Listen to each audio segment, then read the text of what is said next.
오늘 일사 말씀은 예레미야 37장에서부터 39장까지 말씀을 합니다.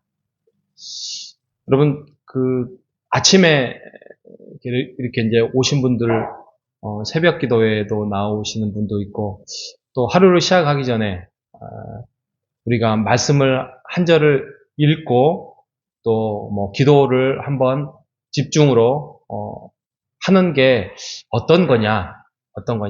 그냥 습관적으로 할 수도 있죠. 또 신앙을 담아서 할 수 있고. 근데 우리가 이렇게 하루를 말씀으로, 기도로, 시작한다는 거는, 이렇게 오케스트라, 있죠. 연주자들이 연주를 시작하기 전에 뭘 하죠? 악기를 맞추죠. 그죠? 코드가, 이렇게, 음이 맞지 않는지, 맞는지 하면서, 예를 들면은 악기에, 음은 잘 줄은 맞춰졌는지, 그렇게 하면서 막 맞추잖아요. 그런 거와 같습니다. 오늘 하루를 시작하면서 우리가 찬송을 한 곡을 부른다든지, 또 기도를 한다든지, 또 말씀을 하나를 묵상한다든지, 그거는 어떤 연주에, 아니, 오케스트라가 아니더라도, 동네, 앞에 나가서 어떤 마을 잔치에 악기를 연주하는 사람들조차도 그 악기에 현을 맞추고, 음을 맞추고 그러잖아요. 그런 것처럼, 우리가 어떤 연주를 하기 위해, 하루를 살기 위해 하나님의 말씀으로, 기도로, 찬송으로 하루를 하나님과 음을 맞추는 거예요. 여러분, 그렇게 하루하루를 살아가는 오늘 하루 되시기를 간절히 바랍니다. 그렇게 할 때에, 내가, 하루를, 이렇게 하는 것이 하나님이 원하는 거고, 이렇게 하는 것이 하나님이 원하지 않는 거구나에 대한 어떤 영적인 감각을 우리가 습관이든 또 앞으로 계속 그렇게 만들어가면 갈수록 되든 안 되든 그것을 할 수가 있는 거예요. 그러니까 영감이라 영감. 영적인 감각을 만들어 갈 수 있는 것입니다. 그런데 이스라엘 백성들이 그런 거를 놓쳤어요. 진솔된 하나님의 관계를 놓치고 어떤 형식적인 것들은 살아있으되, 예를 들면 제사, 선지자의 소중함을 알고 제사의 소중함을 알지만, 그거에 대해서 하나님과의 어떤 그런 음을 맞추지 않는 삶을 살지 못했다는 것이죠. 지금 시드기야 왕, 남유다의 마지막 왕 시드기야 왕에 대해서 다시 한번 37장을 말하고 있습니다. 시드기야는 지금 어떻게 보면은 바벨론이 세워놓은 꼭두각시 왕이에요.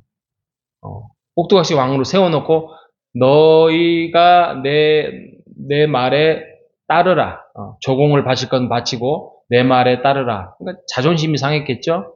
그러니까 어떻게 하면은 저 바벨론을 물리치고 우리가 완전한 정신적으로도 독립할 수 있을까?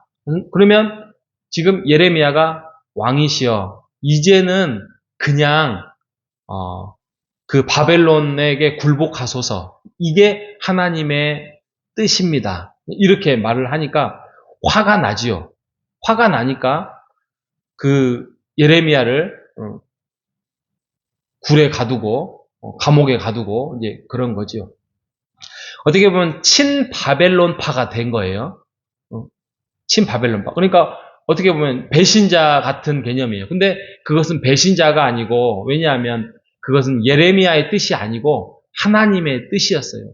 남유다 이스라엘에 대한 불순종에 대한 하나님을 거역하고 끝까지 하나님께 순종하지 않았던 것에 대한 하나님의 심판이었기 때문에 그것을 따르는 것이 옳았다는 것이죠. 그런데 친애굽을 선택을 해요. 하나님을 선택하지 않고 애굽을 의지해서 애굽으로 하여금 바벨론을 몰아내려고 합니다. 그래서 다시 한번 구슬립니다. 선지자 예레미야야, 나에게 축복을 해주라. 내가 어떻게 하면 바벨론을 물리칠 수 있을 것인지. 아닙니다, 왕이여. 만약에 바벨론이 조금만 움직임이 강성해지면 지금 당신이 의지하는 애굽은 도망갈 것입니다. 그러니 항복하소서. 또 그럽니다.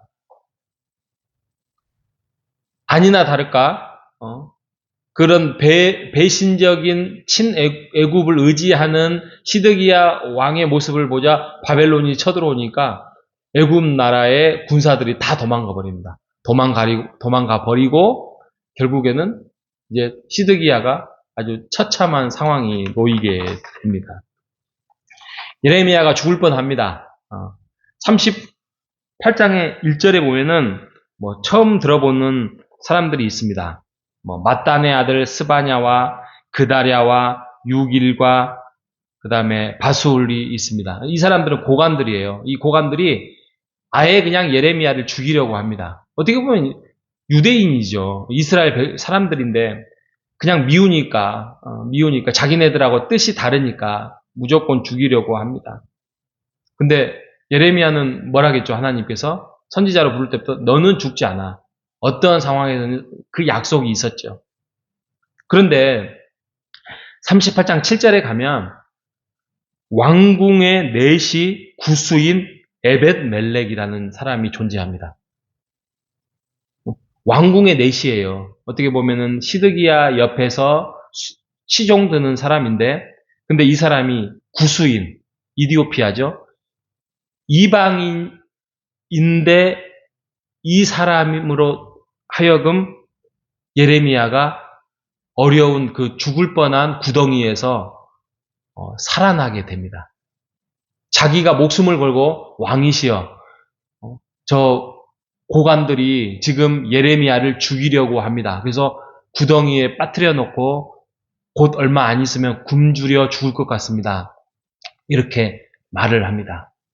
절대 시드기야가 그 예레미야를 좋아하지는 않습니다. 그러니까 이렇게 말하는 것은 굉장히 위험한 것입니다. 그런데 갑자기 또 시드기야가 아니 이렇게 죽으면 안 되지. 그러면서 또 구출을 합니다. 여러분, 우리가 인생을 향하여서 신앙생활을 하나님 앞에서 순종하고 신앙생활을 열심히 살아가다 보면 내 편을 들어줄 만한 사람들이 있을 것 같은데 저 사람은 내 편일 것 같은데 내 편을 들어주지 않습니다.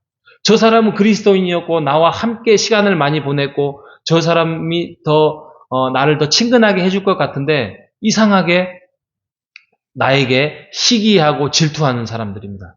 그런데 기대하지 않았던, 아니 그게 안 믿는 사람이라 할지라도 기대하지 않았던 사람이 내 편을 들어주고 나에게 힘이 되고 나에게 정말 기쁨이 되는 그런 일들이 있습니다. 그 남자들이 저도 이제 오래돼서 아들이 군대 가서도 군대 이야기 좀 하지만 군대를 가면 갑자기 너 어디서 왔어? 그래요. 그러면 예, 전라도 광주입니다. 그러면 그래? 딱 보면은 그 고참이 정읍이에요. 정읍. 그러면 마음이 왠지 좀 푸근하잖아요. 그런데 이상하게 갈굽니다. 이상하게 갈구고 괴롭힙니다. 그런데 막 배신감 느끼고 있는데 갑자기 대구 사람이 상병 선임으로 와서 갑자기 엄청 잘해줍니다. 어떻게 보면은 요즘은 많이 이제 덜해졌지만 그 경상도와 전라도의 그 갈등이 있잖아요. 근데 이상하게 경상도의 사람이 더 잘해주는 경우도 있습니다. 그래서 그런 거 보면서 와 정말 사람은 믿을 게 못 되고 또 어느 날 갑자기 도와주는 사람들이 있구나 이런 생각을 많이 했습니다. 제가 어제도 한 그 커피 전도의 내용을 제가 올렸잖아요. 제가 두 번째로 올렸던 그 용인에 사는 정집사님이라는 분이 있어요. 그분이 제가 그렇게 많이 만나는 분도 아니고 그냥 과거에 어떤 독서 모임에서 잠시 어떤 센터에서 만난 분이에요. 집사님이긴 한데. 근데 그분이 재작년인가도 한번 저희 교회 커피원을 한번 하셨어요. 그래서 잊어먹고 있다가 제가 이제 그거를 좀 추려가지고 우리 카톡방에 올렸던 분들 거기다가 몇 분들에게 이제 전달을 합니다. 뭐 다른 의미가 없습니다. 그냥 우리가 이런 일을 하고 있는 거에 대해서 기도해 달라 또 뭐 이렇게 합니다. 그러면 그냥 한 2, 30개 보내거든요. 그냥 한 7, 80% 익십합니다. 그거 기대하고 한 거 아니까. 근데 그분이 그런 이제 문자를 보내왔어요. 정말 여러분들도 보셨겠지만, 마음을 담고 그것이 자기에게 신앙의 회개가 되고 도전이 된다는 거에 대해서 얼마나 감사합니까? 그런데 더 감사한 것은 그 밑에 문구, 언제든지 말씀만 하십시오. 그러면 후원해 드리겠습니다. 정말, 안 하더라도 그 마음이 너무나도 힘이 됩니다. 사실, 기대하는 사람은 솔직히 왜 없겠습니까? 근데 그분들은 익십입니다. 익십인데, 전혀 생각하지 못했던 분이 그런 따뜻한 문자와 그런 말씀을 할 때, 정말 오늘의 이 말씀이 묵상이 돼요. 이 구스인 에벤멜렉처럼 이방인인데도 불구하고 또 심지어는 알지도 못하는 사람이 이 예레미야를 구출해 나간 하나님의 일하심, 동역자가 따로 없습니다. 여러분, 우리가 하나님의 그 신앙과 믿음과 그 길을 걸어갈 때에 하나님께서 일을 하시고 전혀 생각하지 못했던 그런 상황에 하나님이 사람을 붙여주실 것입니다. 우리가 하나님의 그 사역과 일을 위해서 우리가 열심히 하나님이 원하시는 일을 해나가는 우리 모두가 되시기를 바랍니다.